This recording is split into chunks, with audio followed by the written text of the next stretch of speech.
علیکم ورحمۃ اللہ وبرکاتہ۔ امید ہے کہ میرے تمام احباب خیر و عافیت سے ہوں گے۔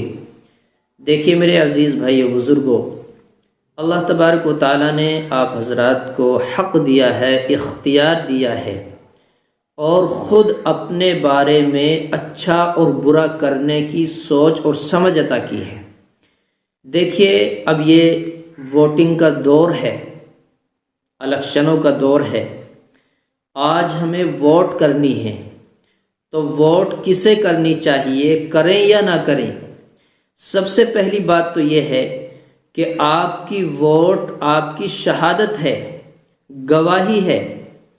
ووٹ ڈالنا آپ کے اوپر لازم اور ضروری ہے، فرض ہے، کیونکہ آپ کو اختیار دیا گیا ہے کہ آپ اپنا کینڈیڈیٹ، اپنا حکمراں اپنی گواہی کے اعتبار سے اچھا چنیں۔ جس طرح ایک جابر اور ظالم حکمراں چننا، اس کی گواہی دینا گناہ کبیرہ ہے، جرم عظیم ہے، اسی طرح ایک مخلص، اچھا ایماندار حکمراں کینڈیڈیٹ چننا ایک اجر و ثواب کا سبب ہے۔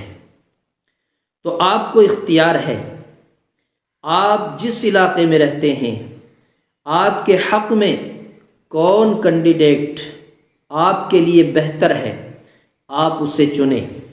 آپ اپنی ووٹ ضائع نہ کریں۔ ووٹ تو ڈالنا ہی ہے، ہر حال میں ڈالنا ہے، ضروری ڈالنا ہے، لیکن سوچ سمجھ کے غور و فکر کر کے آپ کو اپنا ووٹ ڈالنا ہے، تاکہ آپ کا ووٹ اچھی جگہ استعمال ہو سکے، ضائع نہ ہو۔ ضائع نہ ہو کیوں کہہ رہا ہوں میں؟ بعض علاقوں میں دو تین کینڈیڈیٹ اس طرح کے ہیں جو آپ کو مناسب لگ رہے ہیں، لیکن بقول مولانا ارشد مدنی کے کہ آپ کے علاقے میں جو کینڈیڈیٹ نکل رہا ہو، جو آپ کے لیے، مسلمانوں کے لیے، مذہب اسلام کے لیے، مذہب اسلام کے حق میں بہتر اور مناسب ہو، اسی کو نکال دیا جائے، اسی کو نکال دیا جائے۔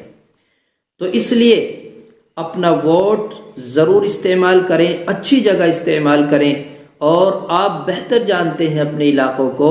بس میری تو اپیل ایک جامعہ دارالعلوم محمدیہ کا خادم ہونے کی حیثیت سے، ایک باشندہ ہندوستان کا ہونے کی حیثیت سے میں آپ حضرات سے اپیل کر رہا ہوں کہ آپ اپنی ووٹ تو ضرور ڈالیں، ہر حال میں ڈالیں، اچھی جگہ ڈالیں۔ اللہ تبارک و تعالیٰ ملک کی حفاظت فرمائے، اللہ تبارک و تعالیٰ اس میں، ملک میں امن و سلامتی پیدا فرمائے، آمین یا رب العالمین۔